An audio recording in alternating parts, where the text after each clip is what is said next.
I guess we can get started. It's past 3 o'clock. Good afternoon, everyone. I'm Preeti Patnaik. I'm the founding editor of Geneva Health Files, an investigative newsletter on global health.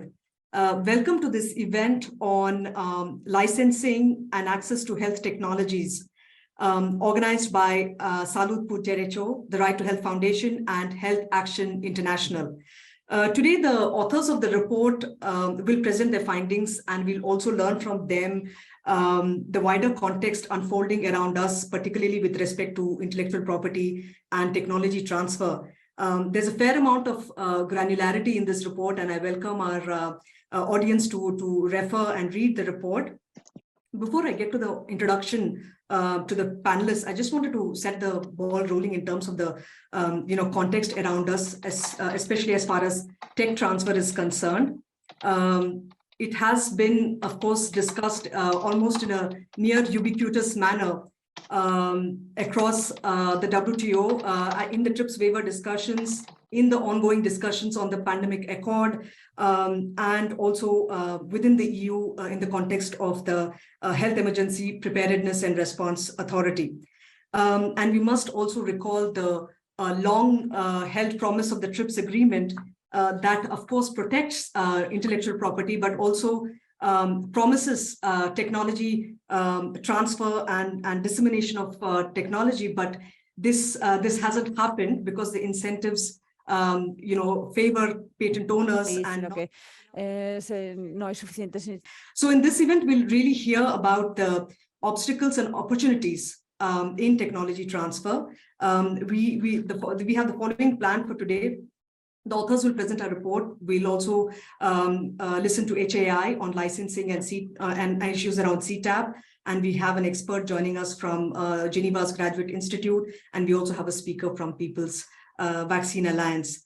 It is my pleasure to introduce the panelists today. We have Irene Bernal, who's an access to medicines advocate, and she's a research manager at Salud por Derecho. She spent over 15 years working on development policy and social policy reforms in UN and other European organizations. We have Jaime Manzano, who is a research officer at Salud por Derecho, and he has experience in medical data analysis and has worked at MSF. We have Jaume Vidal, who leads HAI's advocacy and campaign work on access to medicines and has worked on pricing, transparency, access to technologies, and human rights. We have Adrian Alonso Ruiz, who's researcher at the Geneva Graduate Institute at the Global Health Center, and his research concerns the new business models for governing innovation and the global access to medicines. We have Maza Seyum, who is the Global South convener at the People's Vaccine Alliance, and in this role, she supports and links CSO organizations across continents. So we now head straight to our first presentation by the authors, by Jaime and Irene. Just two housekeeping issues. One is that you have interpretation available from Spanish to English.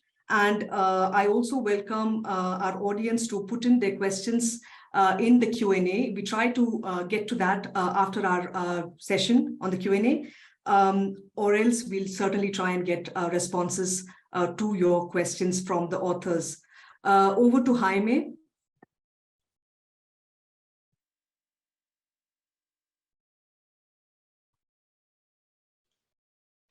Thanks a lot, Preeti. Thanks everyone for being here today.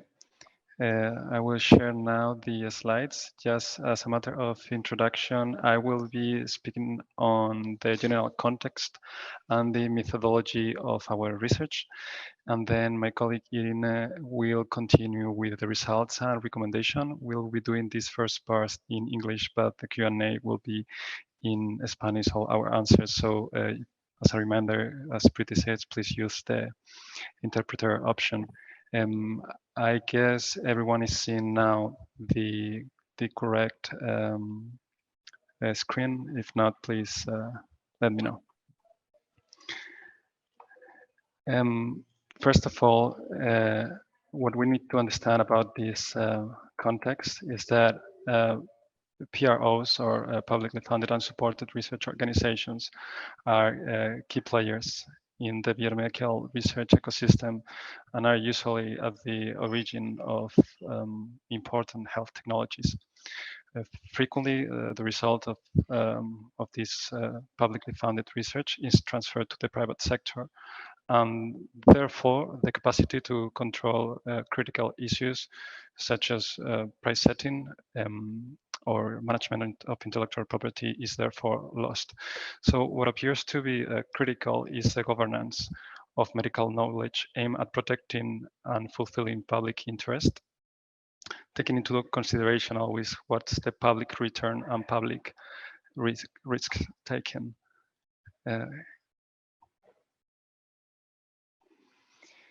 Then what it's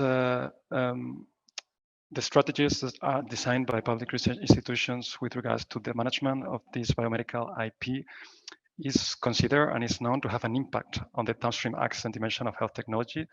And there are a number of strategies that can be used by PROs to enhance this access, such as non-exclusive licensing or inclusion of conditionalities as safeguards of accessibility.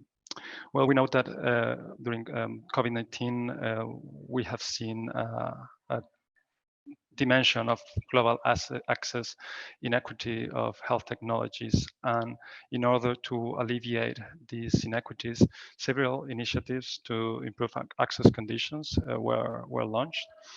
And in that sense, we had the Solidarity Call to Action, which set the basis for CTAP, the COVID-19 Technology Access Pool, which encourage access to include access-related clauses in the agreement, especially through global non-exclusive voluntary licensing. This type of initiative has been replicated by other governments or donors. We have seen it in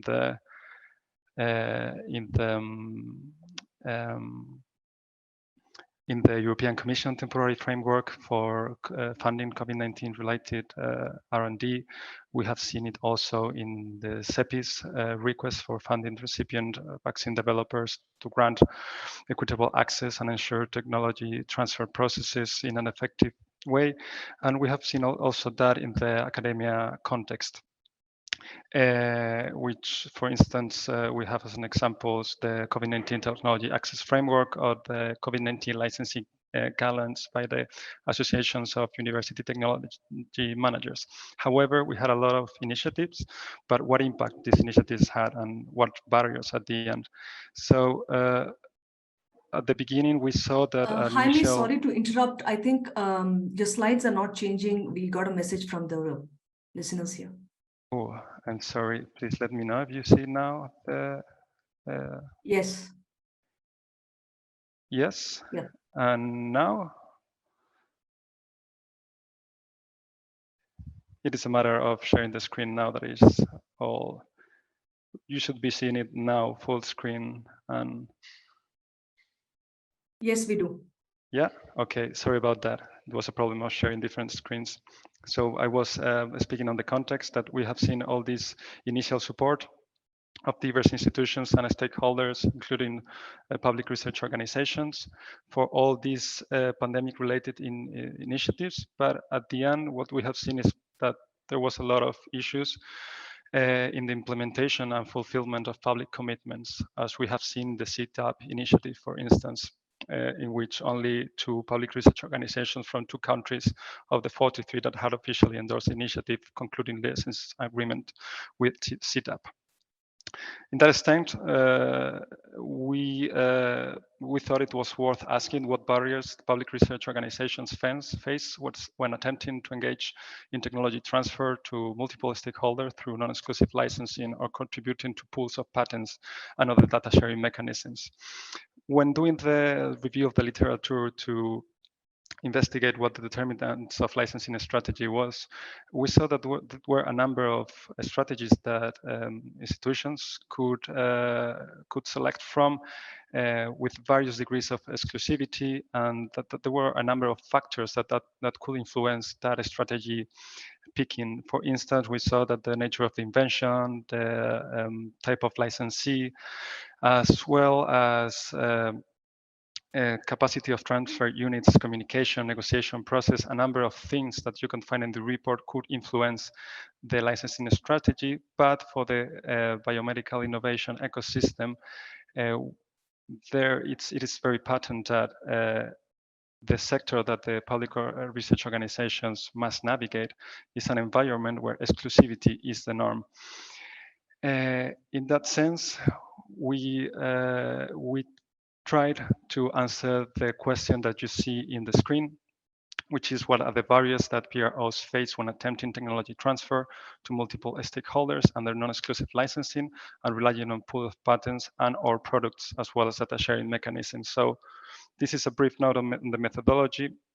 As you can see on the right of the screen, there were three main inclusion criteria considered for the selection of the research centers.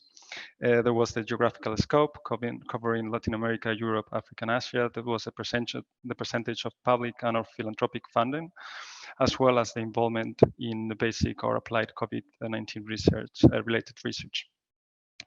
After an initial mapping of the institutions and potential experts that could assist us in responding to this answer, we did 7 semi-structured interviews with 5 institutions and 2 experts that were recruited based on their knowledge and expertise of the biomedical technology transfer ecosystem.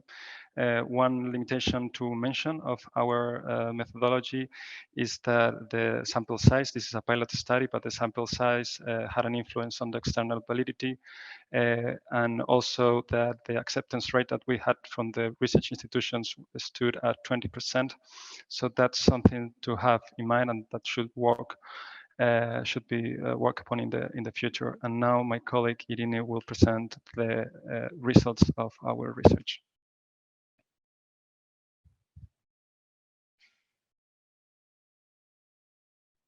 Thank you very much, Preeti, Dauma, and the rest of colleagues and panelists, and thank you very much to the audience that actually decided to join this event.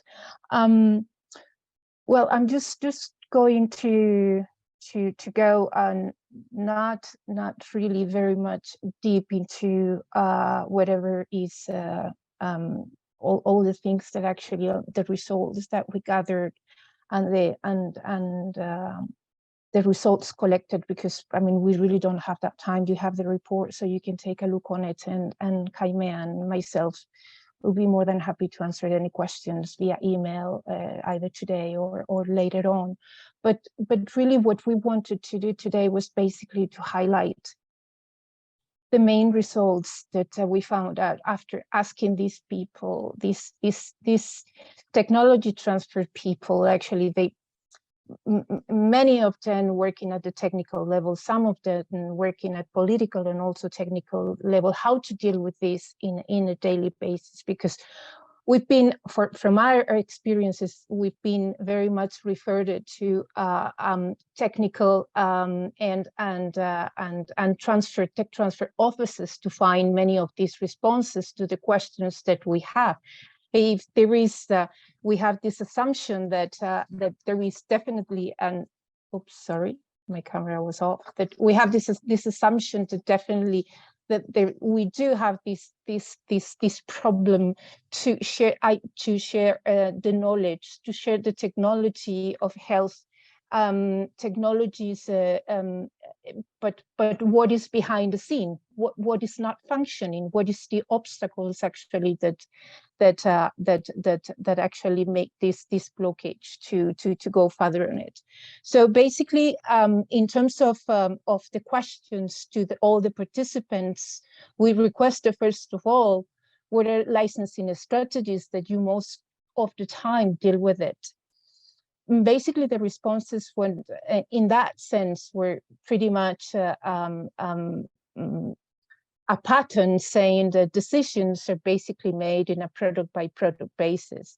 And this it has directly related with maturity of the product and also the uncertainty of whether this is going to be a product that is going to be able to be taken to the end, or whether it's going to be a failure. So these are these are two elements that are very much related with this product by product basis. In addition, in most of the cases, exclusivity seems at the best way to complete and scale up a product. I would say it could be maybe the existing way, and this business as usual, following that path, and maybe not referring or to looking for whether this is the best for the product or this is the best for the company who is getting the technology. So this was something very, very interesting that we found out. But of course that there are also exceptions, and it was very much often referred to that the licensing process from the very beginning, from the moment that you get the grant, is quite a long and lengthy process. And many people actually and institutions can get involved into this process. And many of them, they have different interests. So this is something also to look at it, since there are different partners and there are also different attitudes. So this is something that it's actually is becoming part of the process as well. And then licensing strategies also depends on the funders' conditions. This is the first things that they always say. This is the first thing that we look at it, and whatever is written in the grant is something that we must follow. So it has this double result. This is good that they follow actually this procedure, because and to take a look on it as one of the first things that you do when you get the grant, because if the funders actually change the conditions, it definitely has an impact on it. So, and then defining this as some of the licensing. Y luego, claro, algunas de las estrategias de licencia. The results, there are also these barriers and obstacles that we kept putting questions to the respondent, is why non-exclusivity then it doesn't happen? Why it doesn't come?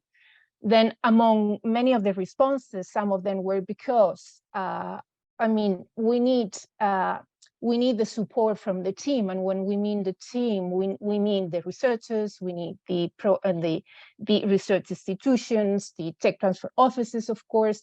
So it needs to be a dialogue. So that from the very beginning, the strategy is the non-exclusive. Then sometimes it happens that non-exclusivity is because the partner does not require an exclusive license. So this is an open window for wider licensing. And then in addition, it can happen because product has many applications. So this can be this can be another element, or maybe because, of course, the funder, it's also included in their conditions that it has to be licensed in a non-exclusivity basis. So this is another element, another important element. Another obstacle or another barrier, as you want to call it, is the perception is that an exclusive license is easier to manage than a non-exclusive license. So this is a quite wide extended assumptions, and maybe later on we can discuss it, but it would be I think it's a great challenge to try to change this mindset. So yeah, that would be the second one. And then the third one, I think that the knowledge and tech transfer offices environment is usually perceived as a very technical, which indeed it is very technical, but they really have a lot to say. And they can play a very significant role at institutional level, because they really have the key knowledge and can have that dialogue inside and internally to impact the research centers and try to shift the policies. So yeah, next slide, please. And then,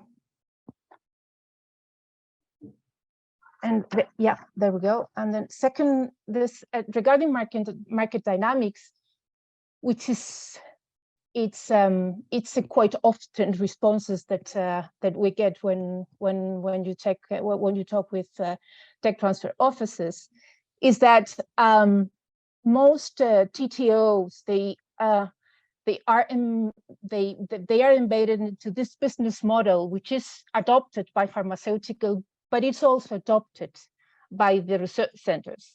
So it's also the perception that the better you can deal with the business market, the better agreements and also better companies you can do the outreach.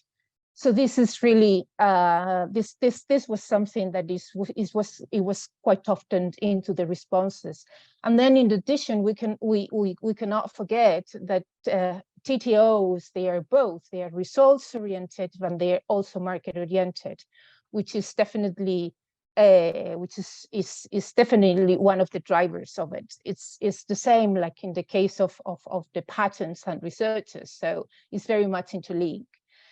Then in addition, when it comes to license multiple parties, the fact is that it needs to have clear strategies. Is always referred to that it needs to have clear path and whether we're going to go with this, because sometimes what happens is that who is getting the product? The first one who is coming and claiming for the product, or actually the best company which can have the product.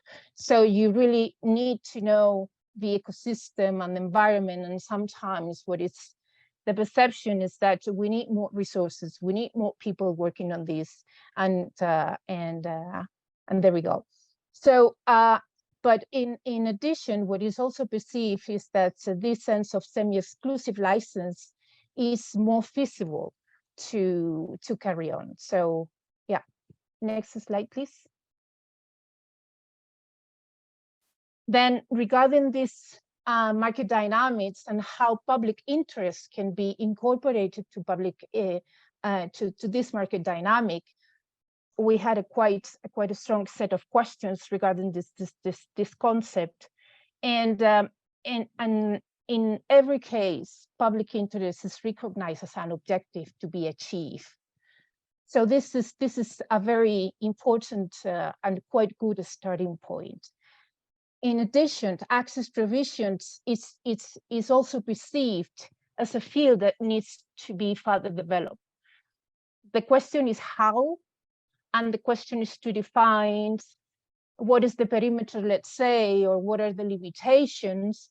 But there is definitely the perception that that access provisions is an issue that it has to have an open dialogue. Then, in addition as well, the role of funding providers and funders, and it's really crucial, and conditions actually to favor accessibility, and they always, the suggestion was the most we get into the ground conditions, the farther we can go. So it's going to be easy for us to go over negotiations. So and lastly, I think that COVID-19 actually put on the table what everybody knew, that the business was functioning, but at the same time, everybody saw that there was a huge window of opportunity to change the way of doing licensing.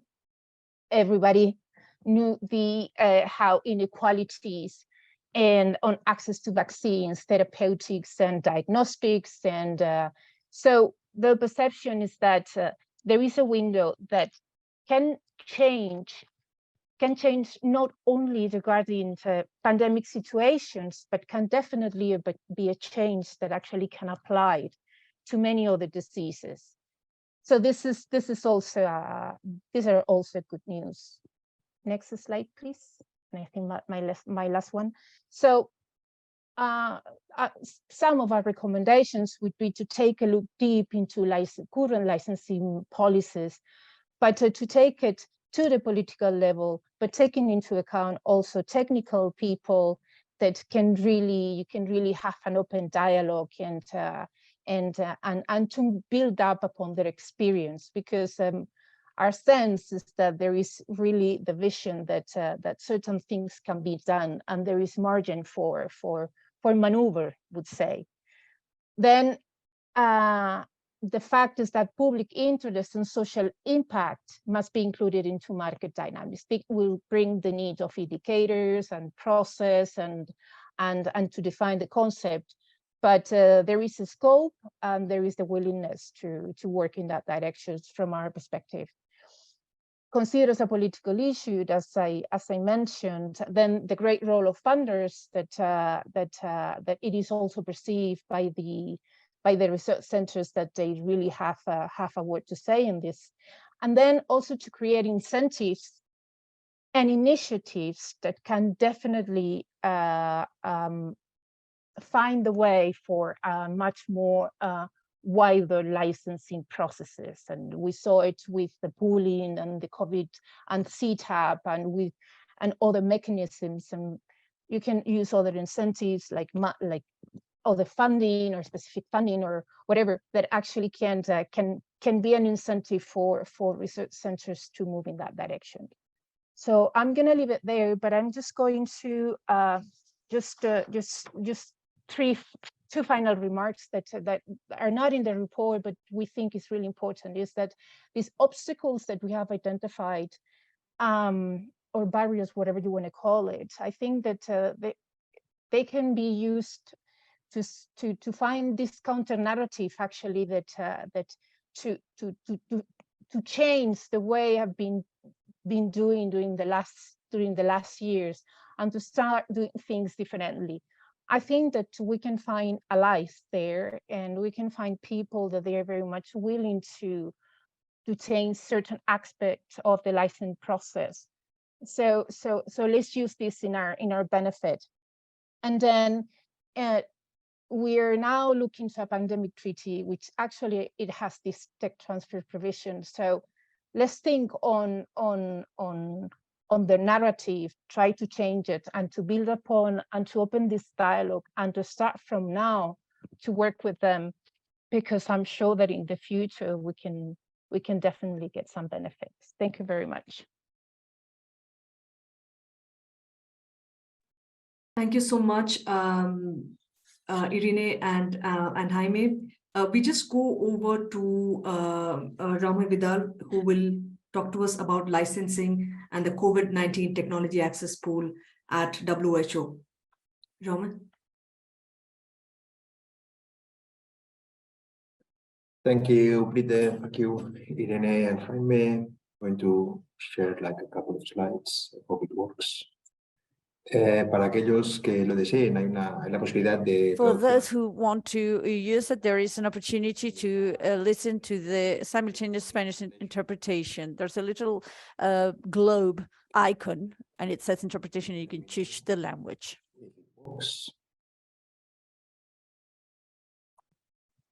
Yes, it works. Okay, that's fine.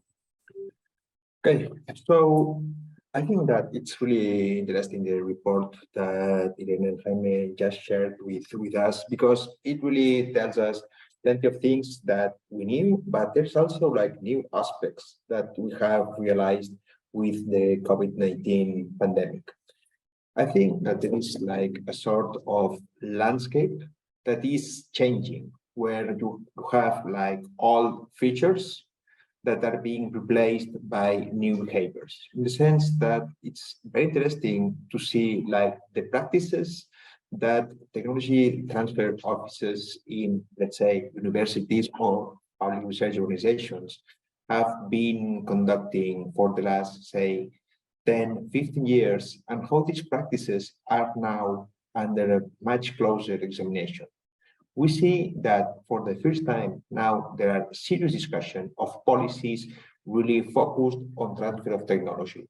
And we're talking about policies that are going to be implemented. We are not talking about like really long-term goals of like, yes, let's achieve like, I don't know, it's like I don't know, some kind of really far away but laudable goal. I mean, we are talking about strategic targets like the governments are saying, and then people are asking for it at the national and regional levels. And I think that there's like this new reality that came with the realization with the COVID-19 pandemic of the consequences of like exclusivity based regimes, like what happens when you have like a life-saving health good and its access depends on price or on availability linked to IP issues. Because the obstacles that we are seeing today to equitable access are not entirely new. I mean, there has been a constraint like by like the misuse and abuse of intellectual property, and also like the lack of really technology transfer, because the issue when I'm referring that now we are talking about really like getting engaged in policies for transfer of technology. It's because like what was, for example, in the TRIPS agreement, like say, yeah, like the goal of the TRIPS agreement, like in the mid-term future, it's like transfer of technology in the sense like we were asking like developing countries like enforce IP rights and the technology will come to you. Well, they enforced IP rights and they were still like out of like technology to manufacture vaccines, for instance. So I think that we are now in a new moment with new opportunities for collaboration and opportunities also to change like the schemas with which we used to work. And I think that Irene was clear in the sense that you can feel that there is like a new, I'm not going to say like willingness, but at least an openness by some universities, by some technology transfer units, and people involved in this process to really listen to the possibilities of like inserting access clauses or really getting involved in the much more complex world of non-exclusive licensing. And I think that here there's something that is super important. It's like synergies. The issue here is like we have to work together with public research institutions, advocates, like public manufacturing capacities. In the sense, it's important to look at the things that we can do together, not at the things that we are doing by ourselves. In the sense, we live in a like market-dominated or market-shaped biomedical research model. But that's not permanent, that can be changed. And the structures are there. In the sense, we're not talking only about like the universities and the medical centers that we can have in Western Europe. We have like something like the mRNA tech transfer hub based in South Africa. That's something completely new and full of potential. So we have really to surround these new structures with frameworks of collaboration. And we have the models to do so, in the sense that, for example, this like tech transfer hub has been able already to replicate a vaccine. And we have the COVID-19 technologies access pool, which was like, it's one of the very few like specific or real consequences of one of many declarations at the height of the pandemic, the so-called solidarity, the call to action and solidarity that was originated by Costa Rica. So it's really interesting to see how this like political statement was to result in something tangible. Okay, it's true that they have only licensed like one product and two institutions have engaged with CTAP so far. But the issue is really like the potential, in the sense like when you have something that is groundbreaking, don't expect it to go too far, too fast. So right now, I think it's really like they are at a crunching point. I think it's very interesting to see like the report that was published by BEMOS, like with the support of the People's Vaccine Alliance, like last week on CTAP. I think it's a really a candid assessment of CTAP, where it goes and where it can go. And I would like encourage if someone has the link to share it in the chat. But I think that what is really important here, I'm trying to put my next slide.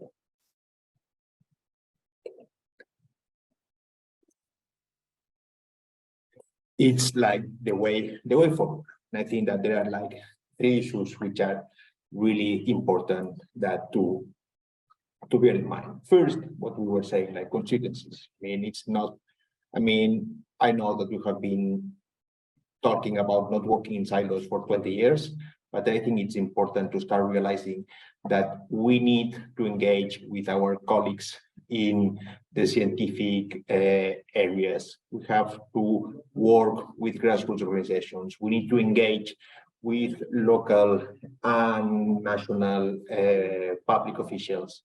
And I think it's important also to talk and work with industry. I think that we cannot afford to be confrontational, and we need to engage in constructive dialogue around shared agendas. But these agendas, and I think that we're going to talk about this later on, depend on like who sets the table, who allows whom to talk, to sit, and to do what. We need a new governance in the sense that it's very clear that we saw it at WTO with discussions on the waiver. We have seen it at WHO every time we try to talk about IP and public health, that there is like a need to reformulate like all structures in a way that will allow for all actors to really express themselves and really convey their interests. And finally, the outcomes. I think that in the report that we are talking about today, there's something that I find it very interesting because it's really basic, but it makes a change in the sense like the outcome. No, it depends on the product. So in a sense, it's different that we are trying to license like a diagnostic kit, that if we are trying to license like something really much more complex as a vaccine. So in the sense, maybe like one approach would be to be product-based. In the sense, let's start with something that, okay, who is like the public research institution that can develop this diagnostic or this vaccine that can be used like without having to really engage in like deep cold supply chain, etc. And I think that at the end, and that's very clear with this report, it's that the issue of licensing will remain like a key in global health. I mean, and here I think it's very important that we look the experience of universities allied for essential medicines, what's doing the medicines patent pool, what's been discussing in countries like the Netherlands. We might come back to this on socially sustainable licensing guidelines. I mean, there's a lot going on and there's much more coming, but we really need to keep on focus in the sense that licensing, like non-exclusive licensing, is just one pillar of many others that build up like policies for like equitable access. And that's it. Thank you. Thank you so much, Jaume. We'll head over to Adrian, who will speak about alternate business models. He will reflect on his research and how it connects to this report. Thanks, Adrian. Thank you. Thank you so much, Preeti. I'll be as fast as possible. Let's see if we can get to the discussion soon, which is the interesting part. I actually been taking out some of the slides that I prepared because many of the things have been already said. Just a few notes on some key issues that we need to consider when we talk about licensing is that there's been a major change in how pharmaceutical R&D is performed. And we used to think on pharma R&D as organizations that would take forward all the research process from research, early stage research to marketing and sales. And what we see now, it's a much more complex picture. And we see many different organizations playing many different roles across the entire R&D chain. So we see universities doing a lot of research and scouting and licensing agreements, moving forward to development trial with contract research organizations, CMOs, formulators, etc. in production. So we can say that the picture has become much more complex than a few decades ago. And this is important because when we talk about licensing and the role of universities and public research centers, we can probably say that we have more leverage now to include socially oriented licensing conditions, or we can say that we have more leverage to negotiate for the public interest. This change in the number of actors and the complexity of the chain also means that the development process has become a relay race, where with each step of the chain, from basic research to preclinical to phase 1, phase 2, etc., we have a baton being changed, which is basically the knowledge that is changed from one owner to the other, and in return we have money being moved from one player to the other. This has caused many issues regarding affordability of products downstream, but it also means that early stage upstream actors have more leverage to include conditions that impact downstream access to medicines, vaccines, and therapies. I really wanted to highlight a few points on why this report is important to me. I think this notion of complexity is really well reflected in the report. I think that the notion of complexity is actually a bit tricky because it can give the impression that it's paralyzing, in the sense that there are many different factors that influence licensing, and therefore everything is already determined. So why bother? Where I actually think that it's the opposite. It gives public policies more space and more leverage points to focus on advocacy and policy making that have broader influence than just focusing in one single aspect. I think it also leads to the point of more strategic public policies that can have more knock-on effects downstream. If we understand the different determinants, we can focus in strengthening public institutions, and Jaime and Irene have been very clear in the fact that the technology transfer offices don't have a lot of or have a lot of HR problems, or there's some kind of institutional barriers that forces them to operate in a certain way, and that's an entry point for public policies to reshape the system. Basically, one of the takeaways that I get from the report is that by analyzing the determinants, you basically subtract the I would call agency of the universities and so on, and you have a broader system-wide let's say landscape, right, where you can tailor and create a more enabling environment to treat knowledge as a global public good by including all the different determinants that the report lays out very clearly. And I think this is also, I just made this last point just to agree with Jaume, in the sense that we really need to, and this is something that it's very clearly reflected in the report, that we sometimes like to stick in our communities in global health and access to medicines. And this report makes it very clear that we need to talk to many other constituencies, talk to universities, talk to technology transfer offices, and so on and so forth, in order to make sure that we have a mission-oriented system. If we keep talking about among ourselves, we're going to keep probably repeating the same results. And that's everything that I wanted to say. I hope it was fast enough. And a last point, I really wanted to thank Salud por Derecho and Health Action International for this amazing piece of research. I think sometimes people are not aware of the power and the importance of civil society organizations creating knowledge and evidence-based policies in the system. So congratulations, friends, and thank you so much. Thanks so much. That was really quick and insightful. We go over to Maza, who will tell us what kind of openings CSOs can potentially exploit as far as tech transfer discussions are concerned in the context of the pandemic accord. Great. Thank you so much, Priti. I hope everyone can hear me.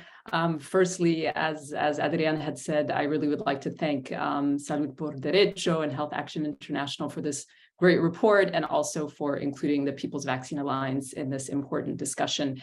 It's been really interesting to hear from everyone, Irene and Jaime, others, about how exclusive licensing of technology hinders equitable access to it and how it can be addressed. And, at the People's Vaccine Alliance, we believe that the ongoing negotiations on this new pandemic instrument offer really a key opportunity to address these challenges and create a global structure for R&D and access to medical products, which includes effective mechanisms for tech transfer. Of course, right as I start speaking, there's a very loud noise behind me. So I hope that everyone can hear me despite that. So what we've seen is that who controls the technology and where production takes place has a direct impact on who has access to the final product. And the consequences of this norm, I say in quotes, or business as usual, as you said, Irene, was really laid bare by the pandemic. COVID-19 vaccine distribution was mostly focused in the regions where these particular vaccines were being produced. And as a result, regions without the vaccine manufacturing capacity were left dependent on other regions to meet the demands, and often belatedly. And Irene and Jaime, you said early on in the report, I was really flagging when you said, that when you were setting the context, that the consequences of this way of doing things represented a moral breaking point. And I could really not, agree more. It's no coincidence that the distribution of the morbidity and the mortality patterns followed what you called, the pattern of exclusion that we saw with the access to these essential tools. As Irene has mentioned, it's also critical to point out that this matters beyond COVID. Concentration leads to supply shortages. And we've seen that again in the response to recent emergencies like monkeypox and cholera. So instead of competing, for these limited supplies, countries should collaborate to maximize them by sharing technology and waiving the relevant IP rights. So we think that the treaty should mandate governments to promote collaborative innovation between scientists in the North and the South through funding conditions and other policies. And the treaty could commit governments to mandate tech transfer and IP sharing of relevant technology that they co-fund with capable producers internationally to prevent and respond to pathogens of pandemic potential. And as we know, despite what the big Western pharmaceutical companies repeatedly tell us, those capable producers do exist in many countries. The draft of the treaty that we saw last week does indeed propose that WHO members include a mechanism for transfer of tech and know-how in the final agreement to ensure rapid and equitable access. And, importantly, building research and development and capacity for development and absorption of tech in low and middle income countries is not only beneficial to those countries. I think that's sometimes something that we forget. It's beneficial to all countries to accelerate and improve R&D and to maximize the supply of medical technologies. The new pandemic instrument should also encourage research and collaboration and financing of the WHO mRNA hubs and spokes that Jaume mentioned, which we are very excited about at the People's Vaccine Alliance, and other regional initiatives based on shared technology. Investment in such different R&D models should be prioritized by multilateral initiatives that fund health technology, such as CEPI, as has been mentioned. Lastly, as has already been talked about today, governments should attach conditionalities to public funding for R&D, for tech transfer and sharing IP rights through, for example, the medicines patent pool or mechanisms like CTAP, and the treaty can and should mandate WHO members to do so. So I'll leave it at that for now, Preeti, because I know that we're running out of time. Thank you. Thanks so much for that. And I guess this community of listeners are already aware. It's Article 7 of the Conceptual Zero draft that talks about potential obligations on tech transfer, but we don't know how that will shape up by February 2023. We don't have a whole lot of time for questions, but I have a few questions. Maybe we go over to Irene first. In your presentation, you did articulate the limitations on public funded research organizations offering non-exclusive licensing. Yes, there are limitations, but it also seems as if that there's a spectrum and various degrees of exclusivities.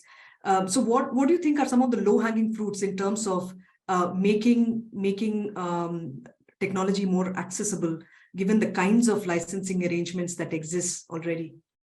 Irene? Gracias, Preeti. Pues, a ver, yo creo que Thank you, hay Preeti. I think there is a lot of room for maneuver, indeed. And it is assumed as such by everybody. I'd say there's not only licensing modalities, but right now it is perceived that semi-exclusive licenses could provide a lot of room to include issues related to IP, price, production, distribution into the picture. And those are elements that are there. And it is well perceived and very clearly perceived. For instance, a CTAP and initiatives such as this can be rolled out and applied to other illnesses. And I believe there are many elements on the basis of which we can start building a licensing model that is far more equitable and fair when it comes to the production of technologies. Having said that, we need to start identifying those stakeholders, the research centers, the technology transfer offices. We need to start talking to them, building bridges, trying to generate that dialogue. That's very important. Thanks for that. I had a question for Adrian as well. If you could just sort of also link to your research and suggest what are the alternate models, as it were. Why is it so difficult? For instance, what are the kinds of market dynamics that shape licensing decisions? That's a 5-year answer, 5-year research project to answer that, hopefully.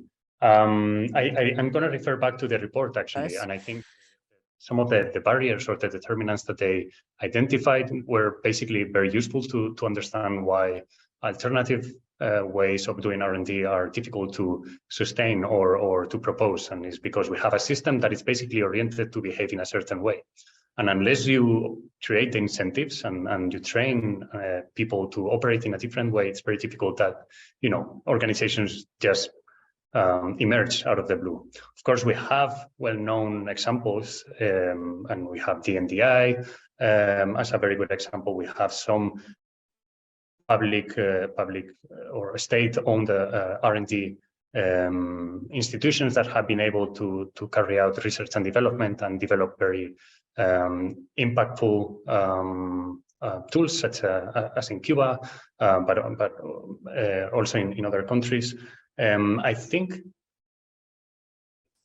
obviously, when we talk about public financing and philanthropic financing, we talk about how to condition this finance to obtain downstream effects.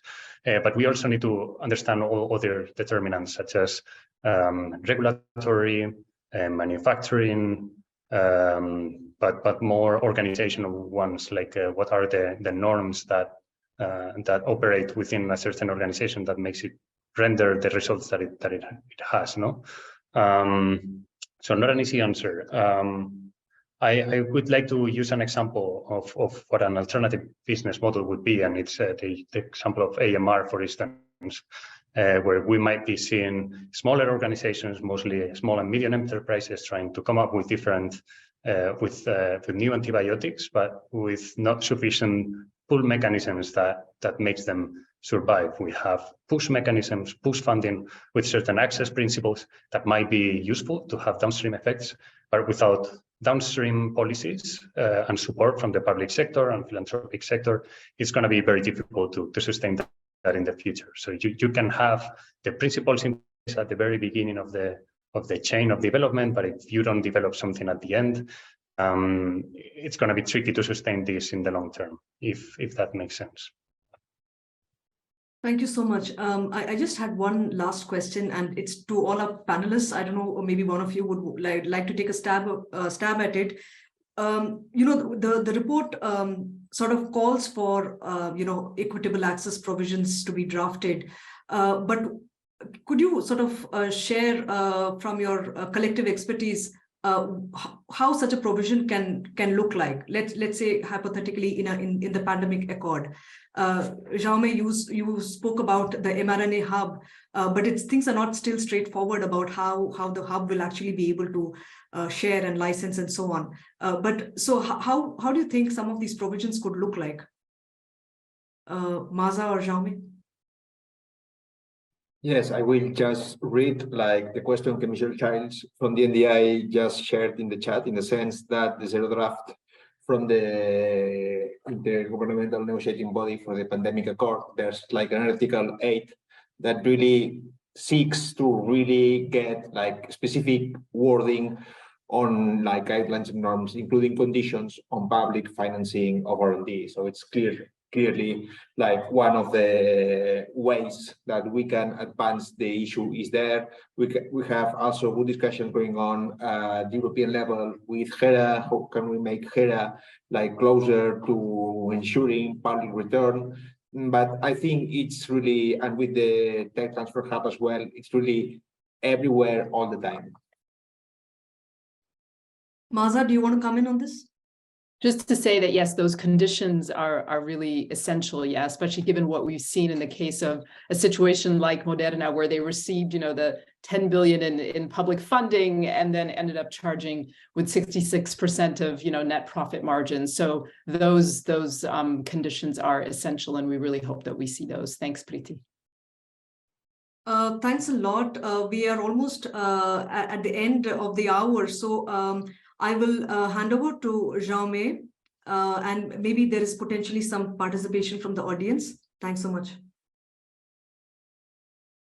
Yeah, the issue is like we are at the end of the time that we had like foreseen for this webinar, but the fact that we have run out of time, it really shows like that there is like interest for the topic, and there is also a lot of things to say and discuss. I wouldn't want to finish this without thanking again the authors of the report, Irene and Jaime. That was a really hard assignment, and they delivered with success. But also, I really want to ask like the 38 people that have stuck with us to the end, really like to keep on like looking at this space, our organizations, the participants in this event. We will keep on working on how to get like this equitable access, how to really improve licensing systems, procedures, and actors. And really that it might not seem like this, but things are getting better. I mean, we are really turning the page on plenty of discussions regarding access to health technology. It's not time to give up. Thank you. And thank you, Priti. Thank you all. Thank you so much. Bye-bye. Thanks for joining. Thank you very much. Bye.